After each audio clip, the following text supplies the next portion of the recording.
right, good evening, everyone. I'm Emmanuel Barrett, a senior here at MBA and the president of Tearing Down the Walls. Thank you to those who are here today, both in person and virtually. TDW and the Asian Cultural Club, thank you for your attendance because we've been working really hard to put this event together. For the new people joining us today, I will give a brief summary of how TDW became to be and our mission. 2 years ago, several juniors and seniors, including myself, created the Tearing Down the Walls Club at the end of summer 2019. We founded this club in response to a charge at the end of a 2-day Southeastern Diversity Conference at Vanderbilt University. Tearing Down the Walls promotes constructive conversations about race relations, respect for any and all sexual orientations, and social justice. Our mission is to create action through by conversation by inviting all school speakers, hosting monthly discussions, writing in the school paper, and organizing events such as the one today. I'm very excited about this panel as I've already learned and grown so much from working with Mr. He and Jason, and I appreciate you both for that. Before I pass it off to Jack Kim, I want to remind everyone that there will be a Q&A session at the end where we will field in-person questions, and then for those looking on virtually, please text your questions to Zach Thomas at 615-972-2097, and that message will be displayed up on the screen for you to keep on watching. Thank you. Hey everyone, my name is Jack Kim. I'm a junior here at MBA and a Tearing Down the Walls officer, and I'm going to be acting as the moderator for this panel. So first, I'd just like all the panelists to introduce themselves. We can start with Jason and move from left to right.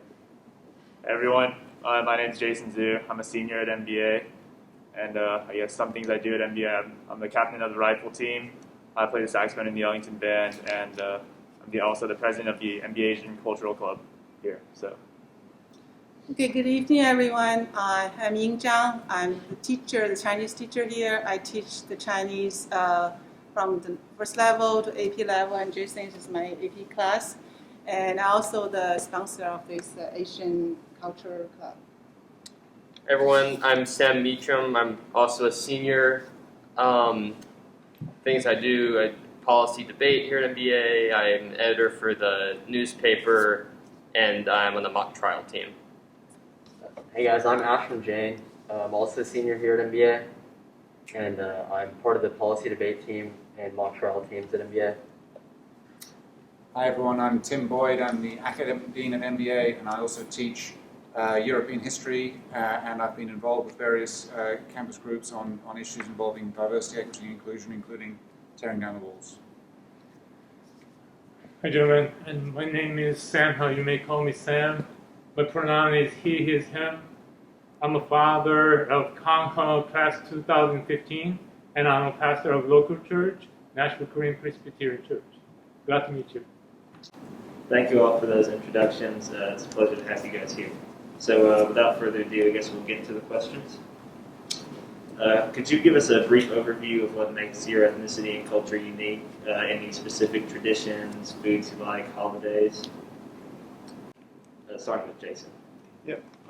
So I am of Chinese descent, so we enjoy like holidays such as like Mid-Autumn Festival, Chinese New Year. We enjoy eating dumplings around those times, and some there's like a holiday called Duanwujie, it's like dragon boat racing. So we enjoy watching the dragon boats online, and eating zongzi, which is like sticky rice wrapped in bamboo. Those are some things that I enjoy doing. I'm a little bit different from Jason because I was born in China. I grew up in China. I finished my education in China, my undergrad and graduate education in China. Then I moved to the United States. I went back to school and got my education again, and then I started to work here. So you will think we are Chinese American, but I do have some grow up in China give me a different feeling and different perspectives of my own culture and the culture here. So I do like the same food. I still like rice and dumplings at home, And also I developed appreciate American food here. And we celebrate Chinese holidays. Like the biggest one is coming is the Chinese New Year is in February 12th. And MBA students already done a great job making a video to send to the Chinese New Year celebration online. So I think we share a lot. We also have different perspectives about our group. So I'm an Indian American. I was born here, and my parents were born in India. But some of the traditions that we like to celebrate, one of them is called Diwali, and it's essentially like a celebration of lights. We had a small celebration at MBA with the MBA Asian Club a couple months ago, and we enjoy food like rasgulla, which is like a sweet sugary dessert, and just a bunch of all the typical Indian foods. We also eat that during Diwali time. There's also another festival called Rakhi, which is sort of a brother-sister sort of tradition where the brother gives thanks to the sister gives thanks to the brother. And I enjoy celebrating that because I usually get some sort of nice gift from my sister, and it's good to give gifts as well. I think another pretty distinctive thing about Indian culture is like the weddings. In America, weddings are, 1 day, couple hours. In India, they last for like a week essentially, and it's just celebration after celebration. There's hundreds of people there, and it's just one big, huge festival that kind of just lasts throughout the entire week.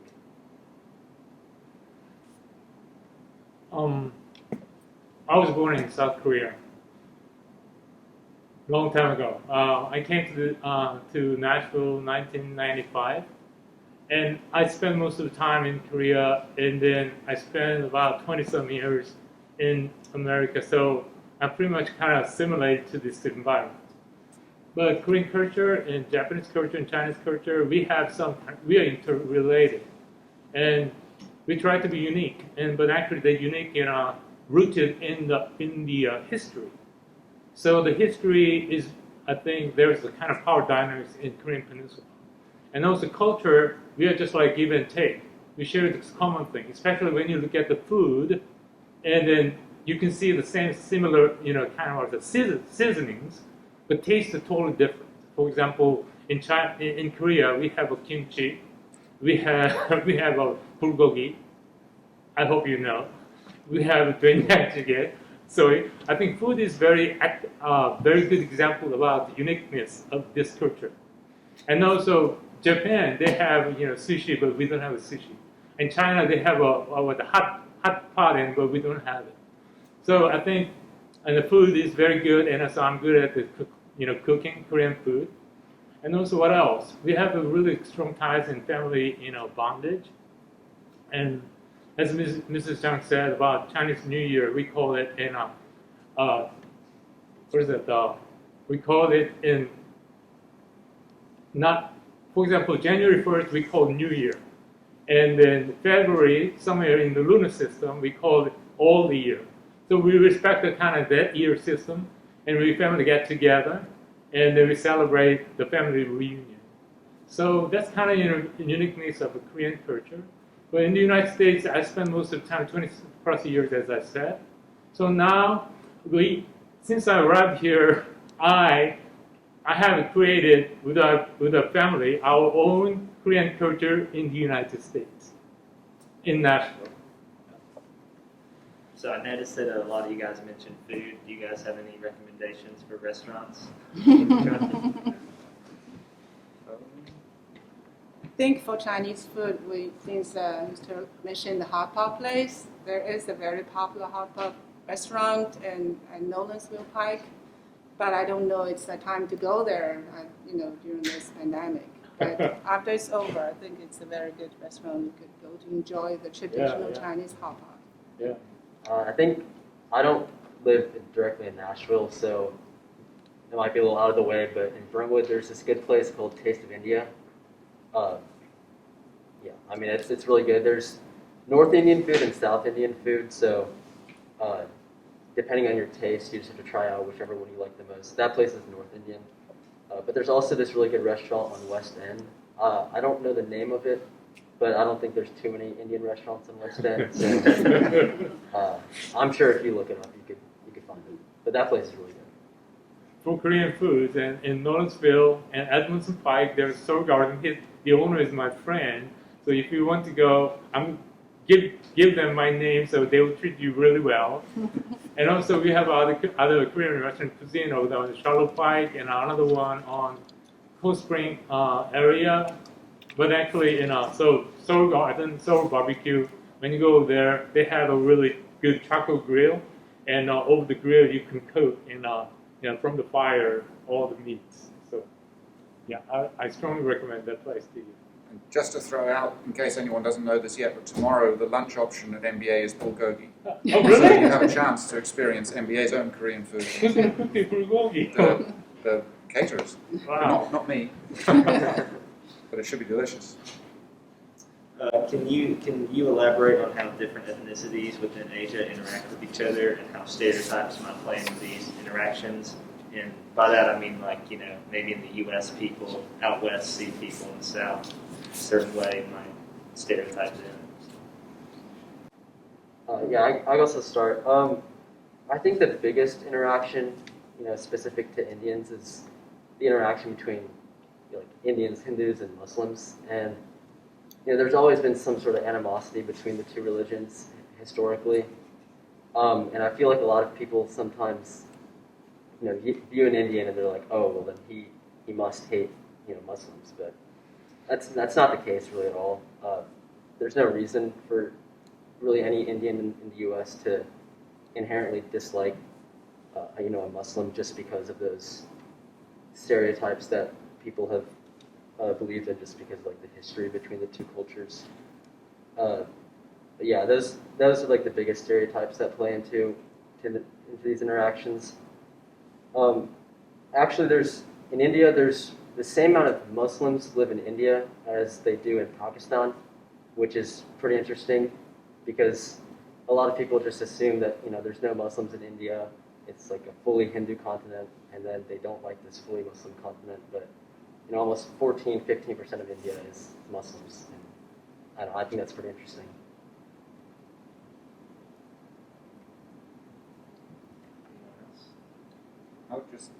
This is coming from a different perspective, but I think my wife is Korean, was raised by Korean parents in the US. Actually, we first met in Sam's Cafe, so lots of connections there. But from her experience, one of the things that happens in the US sometimes is similar to what Ashwin said, which is that Asia as a category is very, very large, and distinctions aren't made within that. So when she gets approached, it's often with the same assumption. Maybe she's Chinese, Japanese, or Korean. Well, that's all kind of the same. And in fact, obviously, there are big differences, but it kind of all gets conflated together. And Ashwin was talking about India. Where I grew up in North London, there was a very large Indian population, and I had a close friend, still have a close friend who was Indian, and he would get called occasionally a racial slur that's PAKI, which is short for Pakistani, but it became a generic racial slur for anyone South Asian. Even though he was Indian and not Pakistani, it didn't matter. It was all the same. So I think that can happen in both the US and Europe, is that the differences get kind of conflated into one big category. I guess on the same sort of topic as just being conflated and everything, I thought of there just being similar languages in Korean, Japanese, or Chinese, something like that, and everyone just assumes how do you know what is Chinese, what is Japanese, what is Korean, but only if you study the languages truly, then there are clearly differences in how they interacted with each other, and it is definitely a stereotype that has been created for like Mr. Ha said, it's rooted in history. Yeah. When I came to the United States, and Nashville is my first visit in the United States because I came to Vanderbilt to teach, and I was really surprised to see Americans, they think Japanese, they're allies and friends. Because, as you may know, Japan hit the Pearl Harbor in Second World War. And also Japan invaded and even through the Korean Peninsula and China, Indonesia, all Asian countries. And when I came here, U.S. people and they like Americans, they prefer Japanese. Japanese is kind of symbol of Asian people, rich, smart, economic development. And then when they asked me, "Are you from China?" When I came here in 1995, it means you look poor. Are you from Japan? You look rich and educated. So, wow, that's kind of stereotype. Now, they cannot say that because, as you know, China has accomplished, splendid economic development, even Korea too. It's hard to tell. Now they aim at Vietnamese from the South Asian countries, poor Nepalis, Tibetans. So they don't know about the culture, and also they diluted, I don't know who did, and they diluted the background, the history. So I think, and it's hard to answer the question I say, and when they ask me the question, I'm from South Korea. Oh, okay, they say. So South Korea at the time, between Japan and China, we are in the middle. So we joke, what did they ask you? Did they ask you from Japan? And you could, so if they ask you from China, you look poor. So it's a kind of joke, but it's not happy. It's not, it's kind of a little bit dark. So I'm not anymore. But actually, back to the history, it's really hard, and we have a really dark history in Asian countries. As the Asian continent consists of many countries, and also we have a really dark history of imperialism of Japan. They invaded, they exploited. So we have in Asian continent, we have some kind of animosity among the nations. Still not solved yet. But here in the United States, so we call it sometimes Asian Americans. When we say that, we totally put the historical background aside. We think about we live here in the United States. So it means we are building new identity. So that's what I want to mention, but we can expand it a little more. Yeah. If I could add on real quick to what Dr. Boyd was talking about, conflating all the cultures. I kind of find it interesting how on standardized tests or official forms that you fill out and they ask you about your ethnicity and it's Asian and it's the only option. It's you got over a third of the world's population in Asia, and there's so many different cultures and ethnicities in Asia that it seems like marking down Asian is extremely vague and doesn't really tell much. It kind of gets back to the whole conflating all the cultures in Asia, even though they're so different. I think when we talk about Asian Americans, we not only think about East Asian Americans. At the beginning we showed the picture. I found the picture and I want to show to everybody. That's the faces. That's the faces of all the Asian Americans, not just East Asian, and not just same color, same similar language, similar belief, similar background. No, it's as different as the whole society, So not just East Asian. So we both from East Asian, but there's other parts of Asia. Transitioning from within Asia to America, how have you seen Asian people stereotyped in daily life? Yeah, I guess I'll go. As a Asian American at MBA, I've definitely been stereotyped many times, but I've learned as I've grown through high school, I've just sort of played it off, but I do realize it is still a problem as it's mostly in a joking manner, of course, and people don't really think much about it, oh, you have slanted eyes or something like that. But I mean, I do feel as we progress through as years go by, I feel like we should still definitely definitely pay attention to these sort of these like stereotypes that are inherent. But then again, I do think stereotypes are still based on some sort of inherent truth.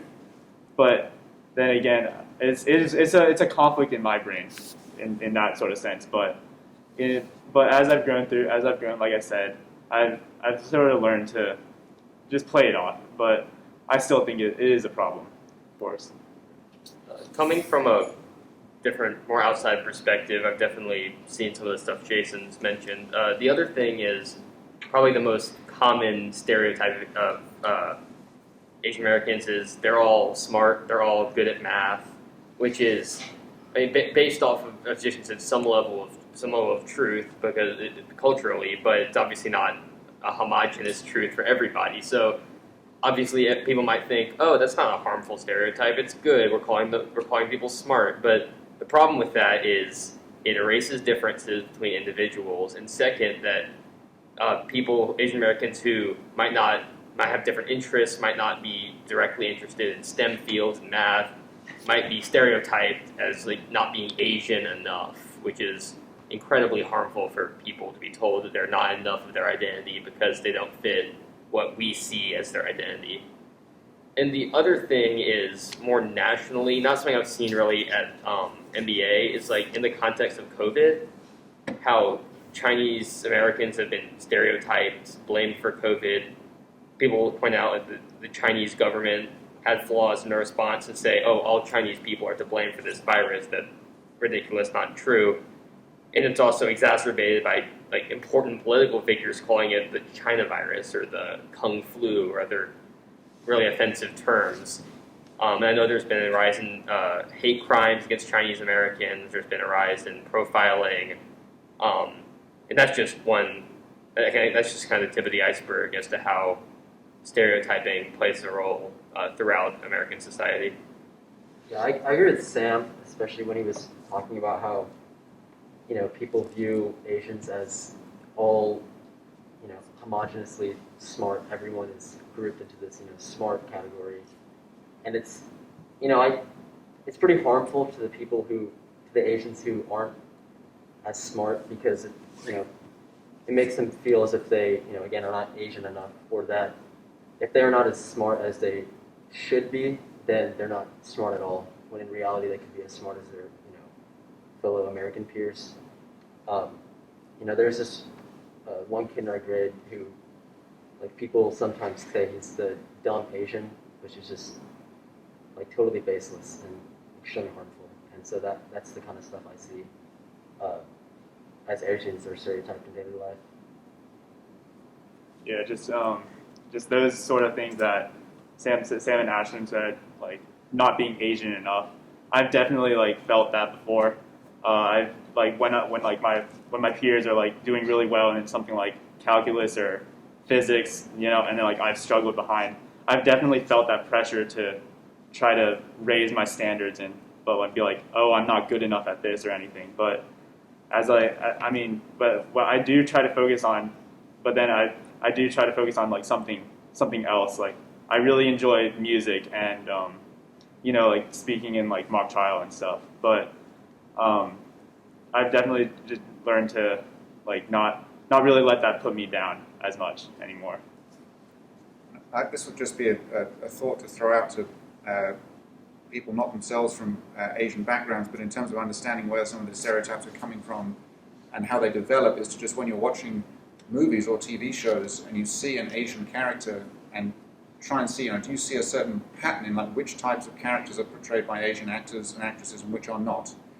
How often are they the leading role? How often are they playing the same sort of character in the same story? And this is in part how these kind of images persist, because they're easy things to fall back on to just, this is what, and this is true not just for Asian actors but of all kinds, but it's a good example, like just something to keep an eye on for people watching as well. Yeah, I definitely agree with all that. I know that in middle school, I think like a lot of us at MBA, I struggled academically more than usual, and I was definitely, like Ashwin said, the name dumb Asian. I was definitely called that, and it does make you feel like you're not, I guess, like living up to a standard that's set for you, and what are the challenges when your parents are Asian immigrants? I think Mr. Hudson. So your parents Asian immigrants, and my parents not immigrants, and I'm the first generation.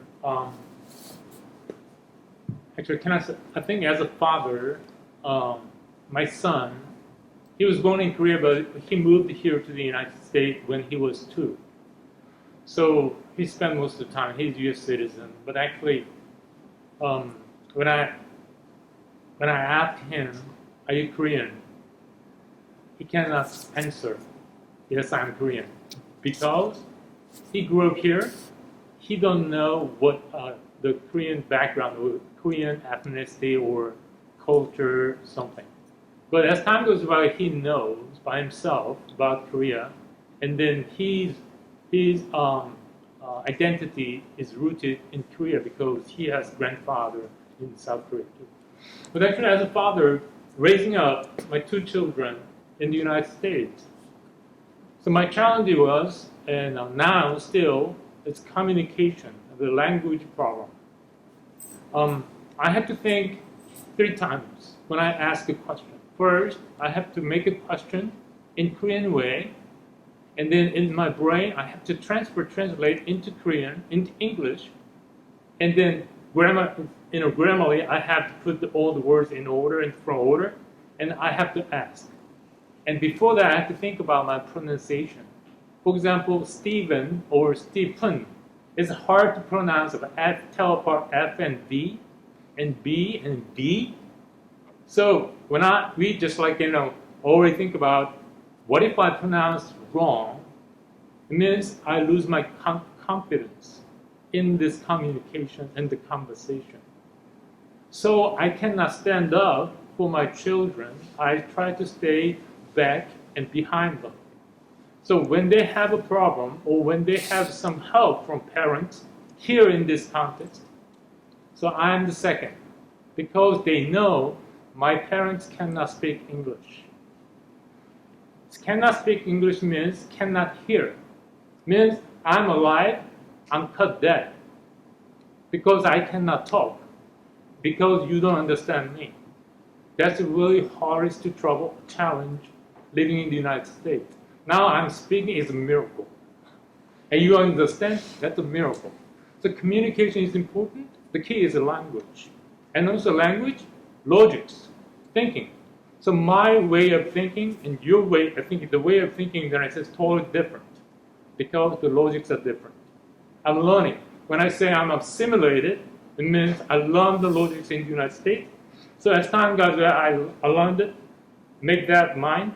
So now I just talk to each other. So I have so many things in here going on at the same time. It's brilliant, right? That's why I said it's smart. But another thing is, so related to the second question, Asian people, they stereotype their parents working really hard. From 6 o'clock or 5 o'clock a.m. till 8 o'clock or 9 o'clock p.m. Over 15 hours. The first generation of Asian immigrants. They worked in the laundry business. They worked in any janitorial services. Some kind of basic supply, support, or the basic field to supply the community. So they work hard, they make money, use the money, they invest the money in education. Why? Because even if I cannot speak English here, and then even if I'm dumb and deaf here, but I invest in my children's education, I raise them to the next level, and then I will accomplish my dream through my children. So that's the kind of stereotype in the United States for the Asian people, especially Asian immigrants. So they think about, Asian people, they work really hard, but actually they accomplish. They look at their children, and they just be a doctor and lawyers and scholars and blah, blah, blah, blah. So it's a good model, right? So that's a really good small example of the Asian community. That's not all. That's kind of stereotype. majority of the Asian immigrants community, they are not. Adding to the language challenges, I think I'm the first generation immigrant too. You know, even if I can't speak the language, even if I can communicate, but I don't understand the system. I cannot help my kid to navigate the college application process. I don't have the connections. I don't have the knowledge to understand how to help her. So a lot of pressure, a lot of work is on her. So they need to figure out themselves because they don't have a parent who are able to hold their hand, who are able to help them, to find help. So that's a very challenging aspect for Asian kids who don't have parents who grow up here, who don't have parents, have this cultural knowledge and this understanding the system. This is relating what my wife has said about growing up here with Korean immigrant parents, and she grew up, she was a year and a half when they came over here, and she's lived here pretty much ever since. But her parents went back to Korea when she was 7 or 8, after which she lived with her aunt and uncle, and her younger brother was therefore with them and was raised in Korea. So 2 children, siblings, about 5-6 years apart in age, and she felt, always growing up, that she was more American than Korean. And he, on the other hand, sees himself as more Korean than American. And just you see that the tension that sometimes caused in terms of what the identity is. Sometimes it has some vaguely comic side effects. So her mother does not trust her to cook Korean food. He trusts her brother, but not her. So she'll sometimes say, "Oh, you're an American girl. You can't make that. Let your brother make that instead." But for it can't, so it has that element to it as well. But for that, it just is an interesting. She has often felt, does she have that connection to Korean heritage, even though she was raised by immigrant parents? But they encouraged her to follow a very American path, and her brother, who now lives in the U.S.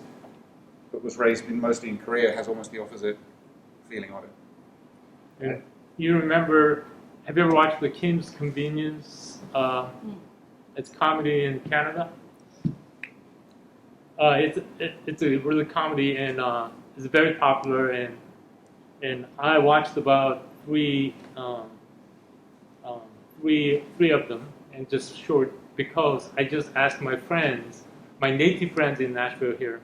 He just like it really. This is really funny, and we went to watch it together. He turned on the TV and we watched together. But actually, they're laughing, but I couldn't laugh. I couldn't enjoy it because it's so embarrassing to me. It's a joke, but actually, it's the truth. So I asked, and who wrote this script? And that's a kind of second generation of Korean immigration family. So I was really surprised. That's the truth, and also it's mocking, and also it's kind of gossiping and twisted. So when you have a chance to look at that, and so that's good material. We can see the difference between you and I. First generation and second generation. I also wanted to add something. Obviously, I didn't immigrate here. My parents immigrated here, but I think the fact that I grew up in America, I knew how to speak English from since I was born. I was born as a citizen, and I have parents who work and who can provide me with anything I might need. They're able to send me to this school, and just those kind of things I can sometimes take for granted. Those are things that my parents didn't have when they came to the U.S., and it kind of makes me think about how hard they had to work when they came here. Because, as Dr. Boyd and Mr. Ho were saying about the language barrier, obviously, I didn't experience that, but I can't imagine how difficult it was for my parents because they hadn't spoken a lick of English before, or regularly spoken English before coming to the U.S. And just those challenges that I don't have to experience are stuff that my parents had to experience, and that's something that means a lot to me.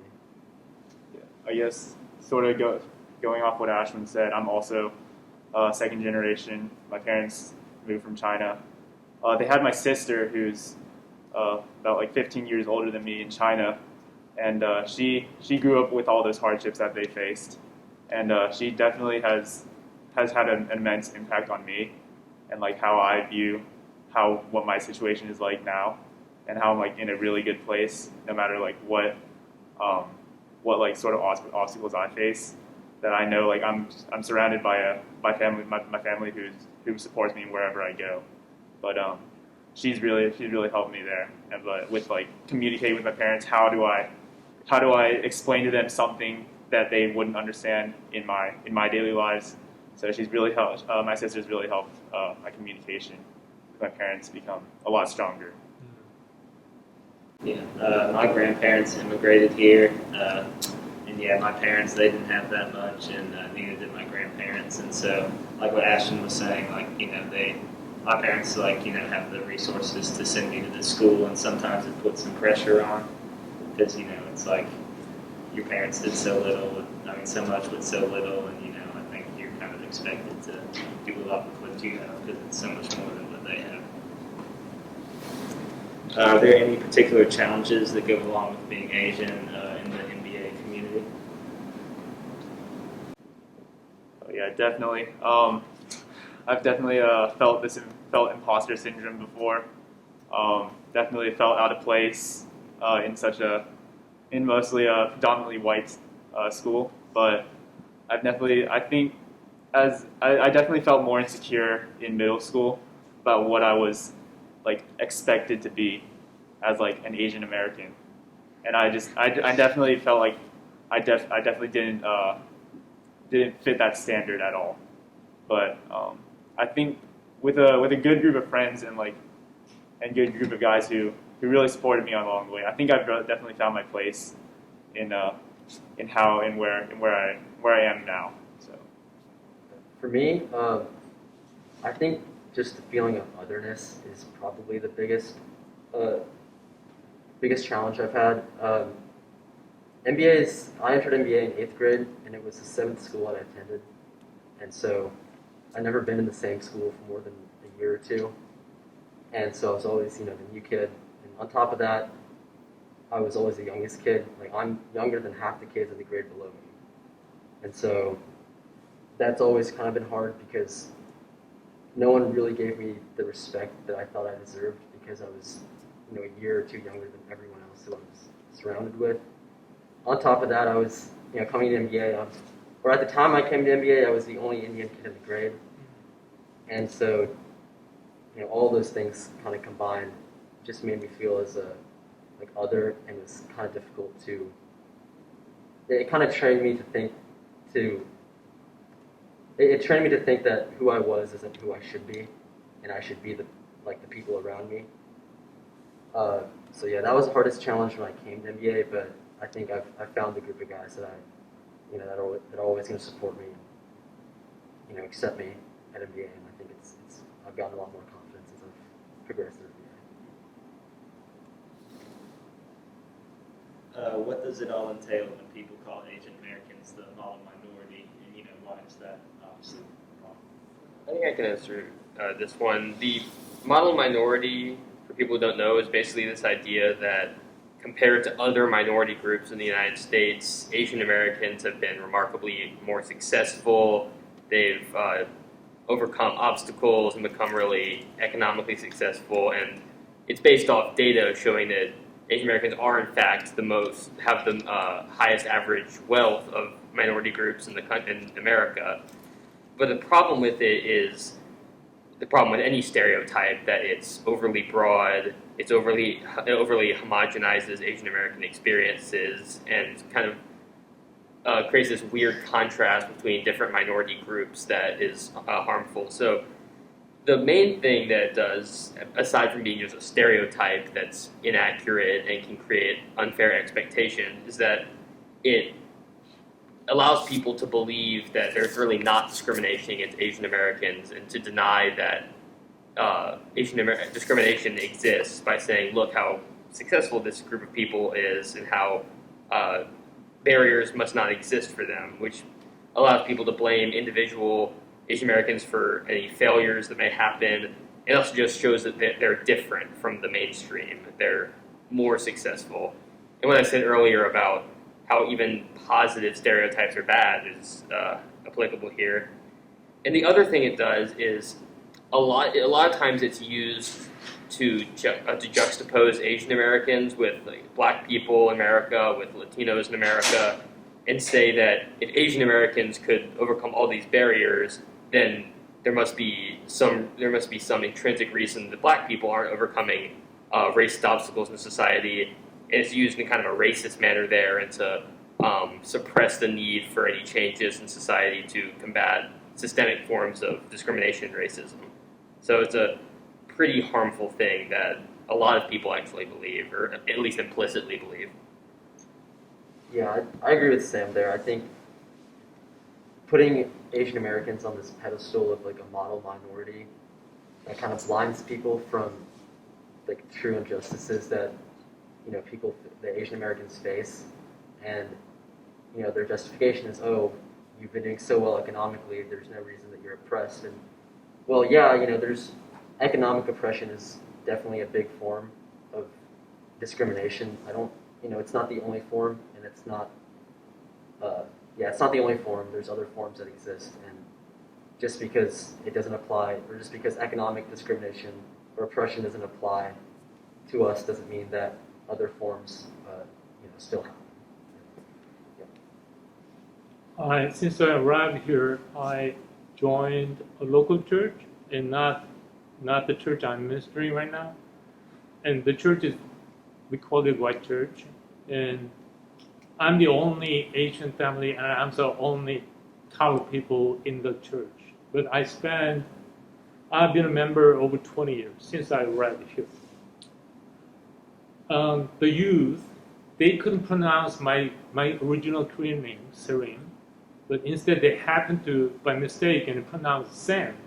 So they liked the name. I like Samuel in the Bible. I took the name. So since then, my name in the United States is Sam. But the first generation of any immigration families, they have to, in order to get the green card, they have to work at least 5 years, and after that, they are able to apply for green card. So in 5 years, they have to work using H visa or some J visa or something like this. Anyway, H visa is the most popular one. So they have the obligation once they fire, and then the application is void. So they have to obey the owner and the employer. When I worked for my sponsor, and I think I worked hard, and one day he called me Sambo. Hi Sambo, and I didn't know that, and well, yeah, Sambo. But you know what does it mean, Sambo? I don't know. I didn't know at the time. But later, way later, I understood Sambo means a black male slave who is very obedient to the owner of the slave. So, what I want to say is, I really try to be aware when they call me Asian Americans, and I want to get, they use the context to validify or justify the racial discrimination of blackness. So role model means, and using Asian American people who accomplished about success in the United States since they arrived, and look at the black people, look at them. Since they arrived, history is short, they're doing really well. What about you?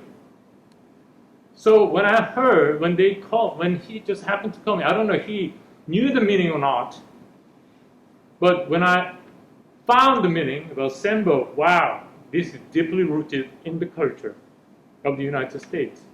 Slavery, systemic discrimination. So even Asian Americans, when they accomplish their success here, they are not Asian Americans anymore.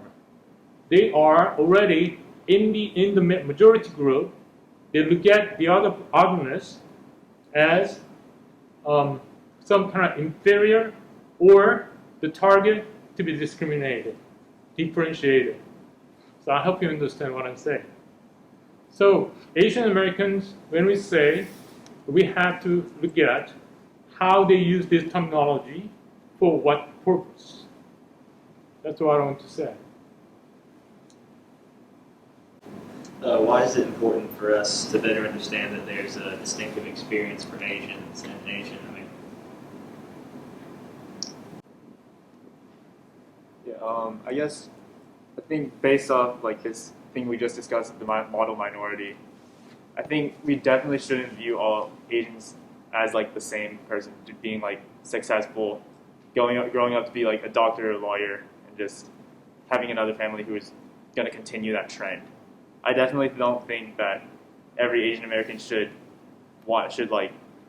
just live to be like that, and they should. I just feel like everyone does have a distinctive experience in their lives, and like they should find their passions that they enjoy, and then just try to fulfill that passion in their lives, no matter what. I feel like if an Asian American isn't happy, like in their position as a doctor or lawyer, like why would you even be in that? That's the thing. So definitely something that I've considered. What Jason just said about like expectations is really important. I think there's a tendency to view Asian Americans as the model minority as like basically white. I'm not sure what organization did this. It may have been College Board, but they or some colleges, they're now considering Asian Americans, Pacific Islanders, to be white. They're not minorities anymore, which is preposterous by any definition of what a minority is, or an ethnicity or a race is. But that kind of thinking is an example of how we kind of shove Asian Americans into being very similar to white people and not recognizing that Asian culture is different, the Asian experience is different, especially if you've immigrated and you're a first-generation American, or even if you're a second-generation American and your parents' cultural experiences and your own cultural experiences set you apart. And we shouldn't otherize Asian Americans and say that they're these different people, but we also should recognize that there are different experiences and their backgrounds offer a different perspective. And last thing I was going to say, and what Jason said about expectations, that Asian Americans are both individuals and have cultural background and experiences that set them apart from being white people, or similar to. I think like Asian Americans and white people, they have different upbringings. They live in different households, and typically Asian Americans live in households where their parents had immigrated or their grandparents had immigrated, and so the way that we're taught is not quote unquote the American way or just the American cultural way, and I think that kind of influences how we act in public, like at school, at work, wherever. And I think it's important for people to understand that there are distinctions and differences because of the way we were brought up that affect the way we act. And I feel like sometimes people just don't understand that, and or just like have a hard time understanding how a totally different family upbringing could affect how someone speaks, way or acts at school or whatever. And so that's why I think it's important for people to understand how people's different experiences from childhood can impact the way they act outside of their house. What are the benefits for the school community to embrace diversity, and how should we work towards this goal?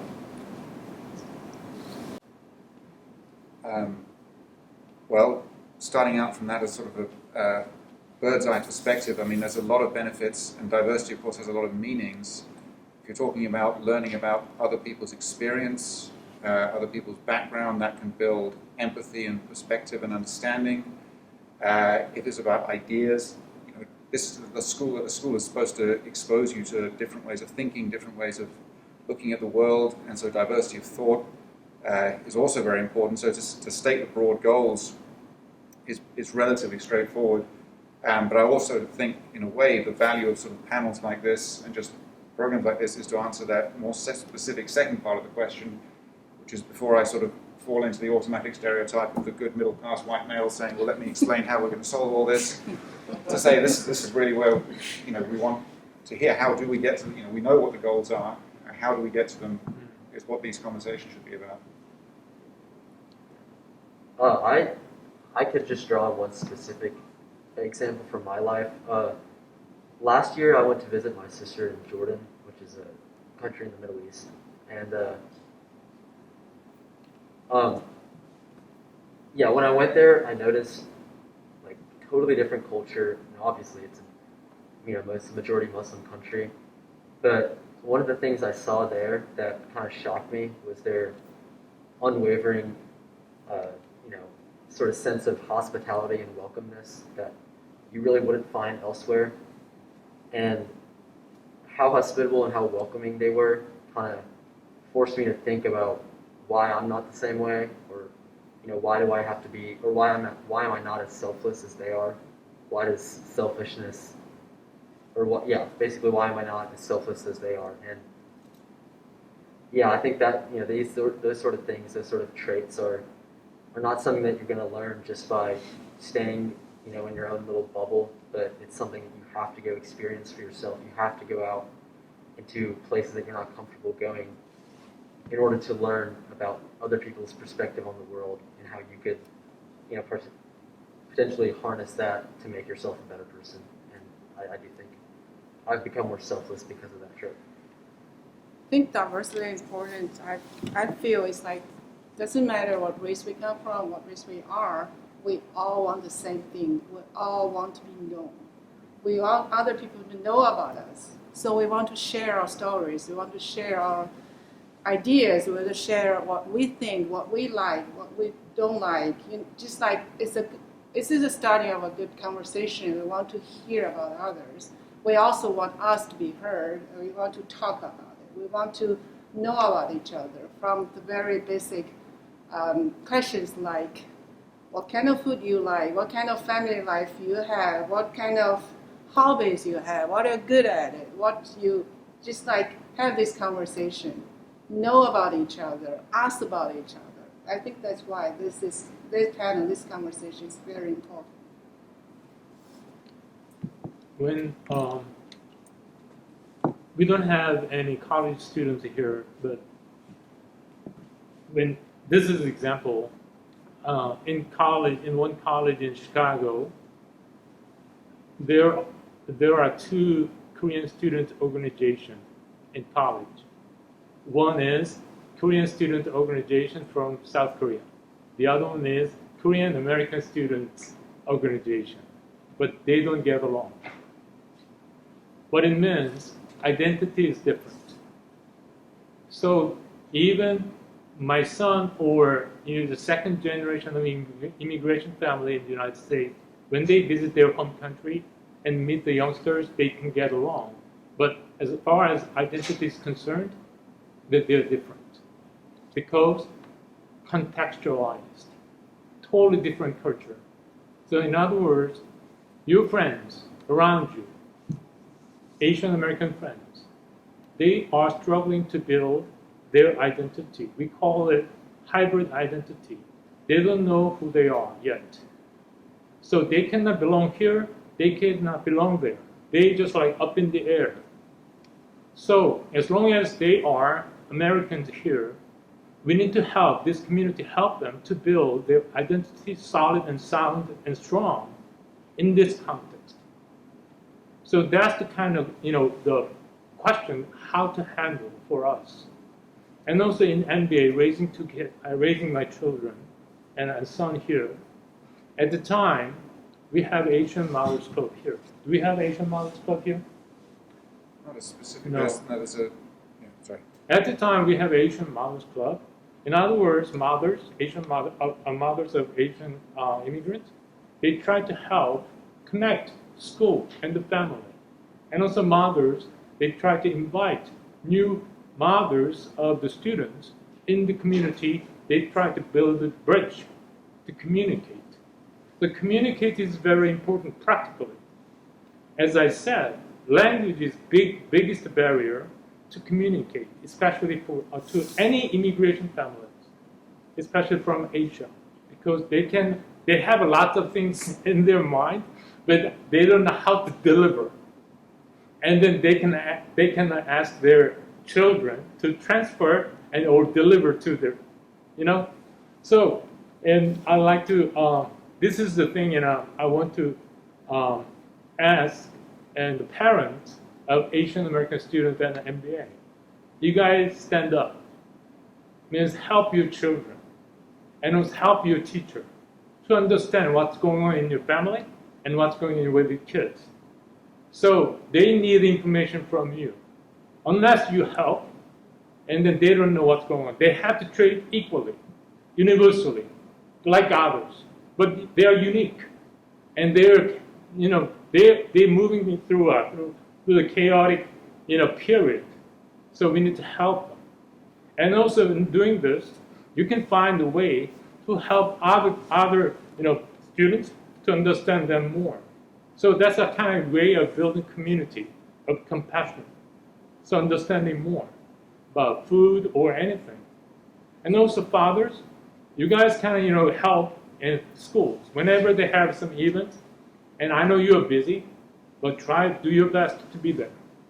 So individually, we are really good, Asian people, but actually, we have to work collectively in the community together. And that's what I want to tell. And also for the school, and I think when my son in school, he's the only one Asian, I think three, but we lost two Asian American students in that year. So but my son, he has really strong ties and still now with the MBA. He really enjoyed his school. Why? Because he had a good communication. But at the time, I didn't know. As time goes by, I felt, what if we had a new advocate for the Asian American students? Because, as I said, culture is very important. So the counselor or counselor, without any understanding of uniqueness of culture, they cannot represent Asian American students really well. So what if we have some kind of advocate for this special group, a minority? So invest a little bit and have some people help them to deliver what they're thinking to school. It's a good way too. Yep. Now we'll take questions from the audience, if anyone has any, and if there aren't any, Zach will call out some questions that we've had from people watching the live stream. So we don't have as much time as we would like, but we will answer as many as we can. So starting off from the live stream, panelists, do you believe Nashville and Tennessee in general both have a strong Asian community? I think there is one. There's definitely like Mr. Zhang said, we created a video for Chinese New Year, and that's for a little group in Nashville called the Greater Nashville Chinese Association. And usually we have a little group from MBA who goes there to represent MBA, like play some music, do some activities over there. But at Lipscomb, usually they hold their gala there. But this year it's going to be like all virtual, and I think it's a really good way to reach out with the Asian community in Nashville and attend their events, because they really show what the Asian community here is like all about. So. Yeah, there's a pretty big Indian community, I think, in Nashville.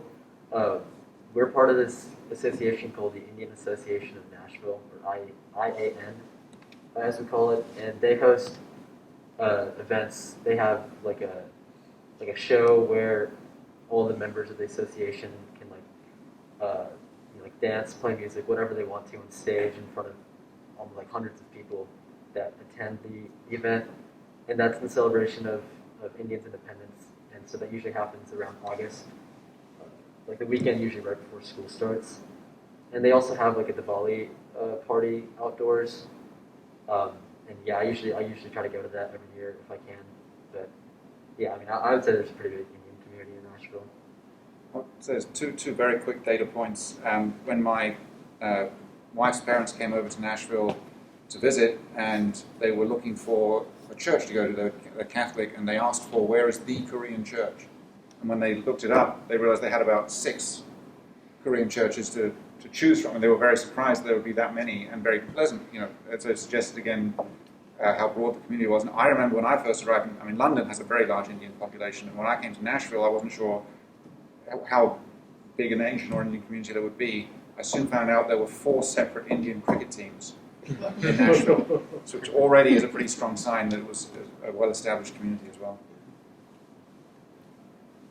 We'll take a question from the audience now. My dad is a second generation Filipino and my mom is white. Do you think that mixed race Asians are viewed differently than like Asians that are like fully Asian?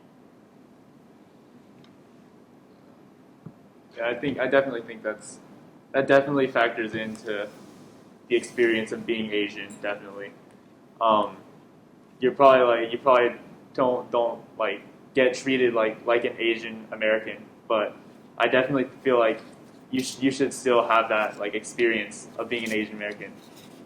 Like maybe reaching out with your grandparents, doing some like traditional things with them is definitely something. I can't speak from personal experience, but I definitely think will increase awareness of how people view people like that. So.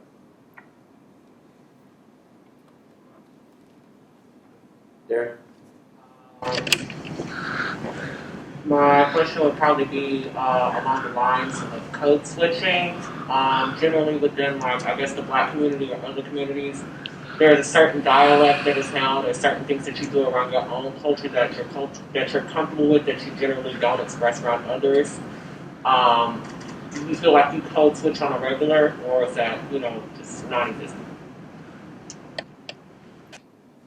Can you say that last part again? I was just wondering if y'all, code switch, have anything like that. Give an example.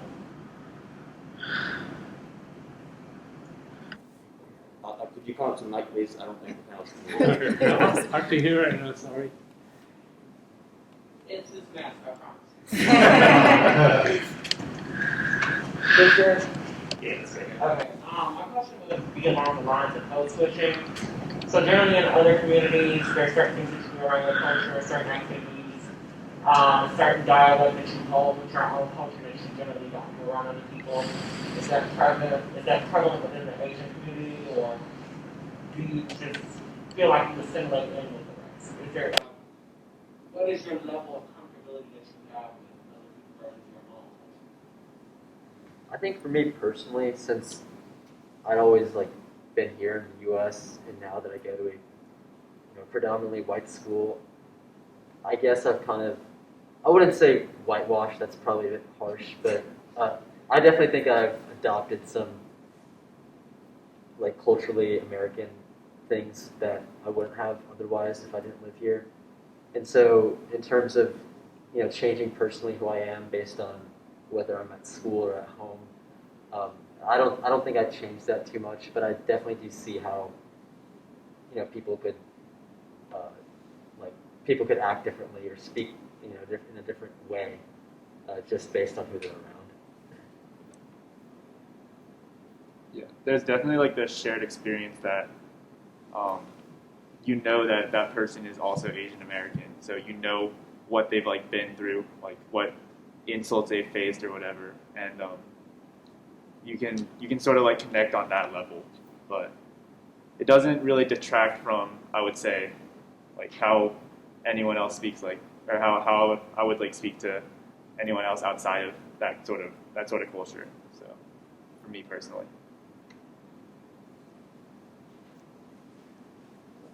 I was just wondering if, along those lines, if your personality maybe changes when you speak a different language, because code switching, I think of kind of dialect, right? But for maybe Asian American homes or Asian homes, you are going from English to a completely different type of logic and language. And so I'm wondering, for the students, if you change language, do you feel like your personality changes? I mean, yeah, I think it sort of does. It's like it's not really something. It's sort of subconscious, honestly. It's I don't speak too fluent Chinese, but I can still get by. Sort of, I can understand my parents speaking Chinese to me because they 90% of the time do that in the household, and I definitely feel like I definitely react differently to like something in Chinese, say, than in English. So if I were to respond, then I would. It definitely holds some sort of differentiality to that. The languages is when you speak different languages, language is like it's kind of powerful. You use a powerful language, you feel you are more than like more powerful too. So when we switch to languages, it does change your personality. If you speaking for Mr. We speak foreign language, the second language for us. We learn the language, we learn to use it, and I have to think about it. I have to change my way of thinking and then try to deliver it. If I'm using my native language, I will more confident to get my ideas through, or I will more confident to, express what I feel at a more like subtle way. I think it does change how you communicate with people, how you interact with people. It is a good question, but I don't think it changes personality. Personality is fixed, but it may change character because I can manipulate my character. For example, at home, we speak my native language, Korean. So I think we have a joke, Kong, my son's name is Kong. So when it was NBA, and when I had a chance we had some issue, when I tried to kind of reprimand him, and in Korean, I raised my temper and I shouted out, you should have done better, or something like this in Korean. And then he said, Daddy, what did you say in English? And I had to lower my temper, so I had to think many, many times. So, and then it gave me a kind of cold water. And I had to lower my temper, I just come back to myself. So, character, that was to say. Asian American students of immigration family, they live in two worlds. One, in their home country, in their home, and their mother country, and also in the United States at school. So they are really schizo.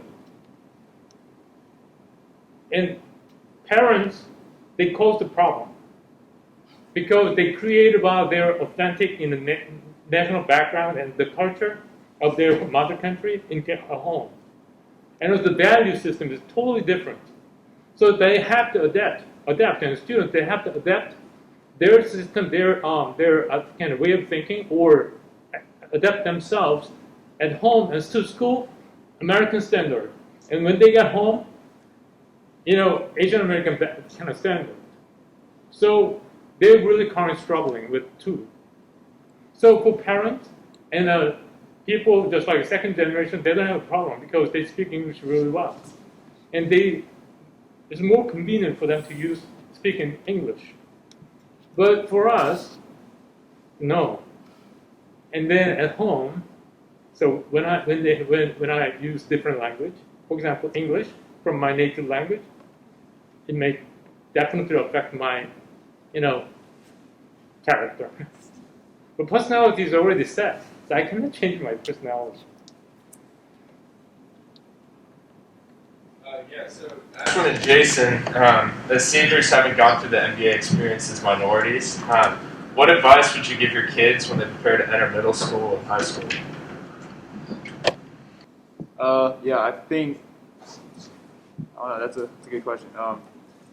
It's looking far into the future, but I think I would definitely say, do whatever you want, find your own passion. Don't be set to one sort of path that you hear other people say you should do. So I guess that's my big piece of advice. For me, I'd probably same thing. Find your passion. Do what you want to do because you're always going to find that group of people who support you in what you do. And at that point, after you find that group of people, no one else not that no one else matters, but it's, what they think of you won't affect you as much.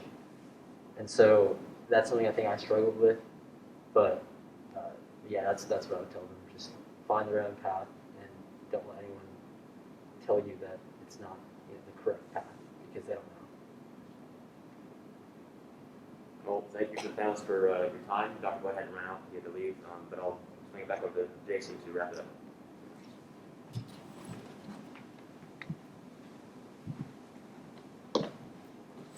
So, this concludes our panel, and hope you all gain some more knowledge on Asian culture and its role in our lives.